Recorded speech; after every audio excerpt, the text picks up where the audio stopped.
Esu Vaidas Liesionis, akcinės bendrovės Astra LT generalinis direktorius. Mes esame metalo apdirbimo įmonė ir gaminam talpyklas, slėginius indus, taip pat tam tikrą įrengimus skirtus maisto pramoniai, chemijos pramoniai, kur yra talpykla arba slėginis indas. Tai gali būti reaktoriai, autocisternos, laikymo talpyklos ir panašiai. Šiandien dienai mūsų gaminių yra ir urano sodrinimo gamyklose Prancūzijoje, kruiziniuose laivuose. Jeigu žiūrėt pagal kontinentus, tai Antarktidai mūsų produkcijos mano žiniom nėra, bet Australija, daugelis Azijos šalių, daugelis Afrikos šalių, Šiaurės ir Pietų Amerika, tikrai tie kontinentai, kur mūsų produkcijos yra.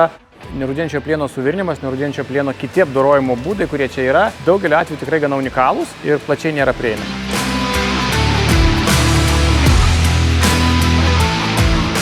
Akcinė bendrovė Astra LT turi praktiškai kas metai ženklių MTEP-inių veiklų, kuriuose tikrai reikia surasti tarptautinių partnerių. Enterprise Europe Network yra viena iš priemonių tiem partneriams surasti. Aš rekomenduočiau bendrauti su Lietuvos inovacijų centru. Mano žiniom, Lietuvos inovacijų centras yra Enterprise Europe Network lietuviška agentūra, pavadinkim taip. Jie atneša gerų minčių ir idėjų, kur kaip realizuoti savo norus. Daugelį atvejų gali patart, kaip tuos norus paversti realybę, jeigu eina kalba apie investicijas. Partnerių paiešką, sakyčiau, Enterprise Europe Network yra ta priemonė, kurio iš principo turėtų būti bet kuri eksportuojanti arba naujus gaminius bent jau kurianti įmonė.